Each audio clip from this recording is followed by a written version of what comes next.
سيداتي انساتي سادتي، موعدنا الان مع فيلم يحمل الاثاره والتشويق، العقل والقلب، المتعه الممنوعه. ما تيجي نشوف. ليالي متوقعه ان انا بس ما توقعتش ان انت مستني عشان. لا ليالي دي مش عشيتها ليالي. لا عشان. لا دي حبيبتي. لا عشان. لا وانت عارفه ان انا كنت بحب بطه ليالي. بتبدا قصتنا في اوسخ مكان على البحر بيصوروا فيه الفيديو ده، فتعالوا نكمل بقى نشوف بيقولوا ايه. عشقتك.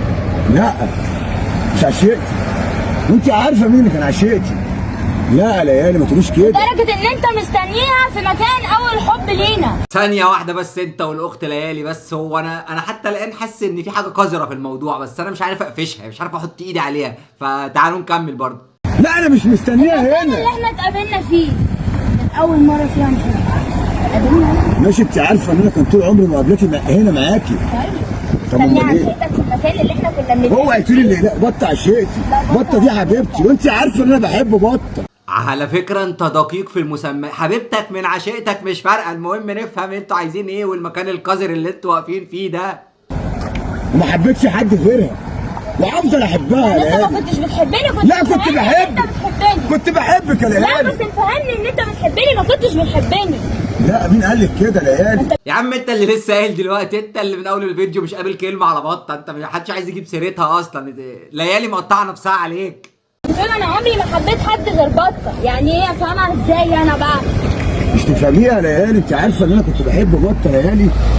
بس رغم كده انا رحت لابوكي يا ليالي. اسمعي اللي بقول لك عليه، انا رحت لابوكي، ابوكي ما رضاش بيا، عشان كده لجأت البطه. ويوم ما لجأت البطه ليالي هم واخدينها مني عشان ارجع لهم الذهب. احسن. ايوه احسن و60 احسن يا عم. انت اصلا رايح لبطه، ولا انت بتحب ليالي، ولا انت بتحب ليالي اصلا فبتغيظ بطه، ولا انت اصلا بتحب بطه فبتغيظ ليالي؟ ايه العلاقه القذره دي؟ هو ايه اللي احسن يا انا ليالي؟ لما كنت بشوف بطه معاك كل ما اشوفها معاك قلبي بيتحرق. قلت لك ان انا هتجوزك يا ليالي. وانا مبسوطه ان هم خدوها، وكان نفسي ان انا اتفق معاهم وهرجعها ليالي. وانا خلي بالك عندي يقين ان انت ليكي يد في التسليم بطه ليهم، عشان انت الوحيده اللي كنت عارفه مكان بطه. ان عمر سليم بيه ما كان يعرف يوصل لها ليالي. انا الوحيده اللي متفقه مع سليم بيه. وانت انا الوحيده اللي قايله لسليم بيه، وانا اللي دعكت في دماغ سليم بيه ان يديك شنطه الدهب عشان عارفه ان انت هتاخدها، وبعد ما تاخد شنطه الدهب هفقعها منك.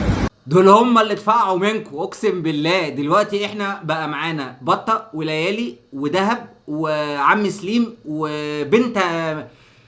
مش فاهم حاجه، انا مش فاهم حاجه في الموضوع ده الصراحه. يعني انا هاخد بطه؟ صدقيني انسي حد يوصل لشنطه الدهب دي يا عبيط. هاخد شنطه الدهب؟ مين؟ وهاخد بطه. تاخدي مين؟ هاخد شنطه الدهب. ده انا اخد رقابيك، وانت عارفه ان انا بحب بطه. انت عارف ان انت ما تقدرش تعمل معانا حاجه لان عشقتك معايا. لا ليالي انت عارفه ان انت كنت على العموم سليم بيه بعتني عشان اقول لك كلمتين ابرك منهم. وانت عارفه ان انا كنت بحبك يا ليالي. سليم بيه بعتني اقول لك كلمتين ابرك منهم. سليم بيه دوت شنطه بتاعكم. الدهب قصادها بطه. شوف انت عايز تعمل ايه، هما كلمتين. ومش عاوز بيته، هو عارف اللي بيته عندي ولازم يجيب لي انت بطه. عارف كويس قوي ان سليم بيه ما بيفكرش في بنات.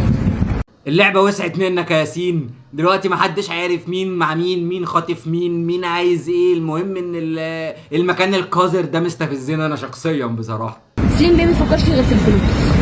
وانا عارف اللي هو طول عمره بيفكر في الفلوس والدهب.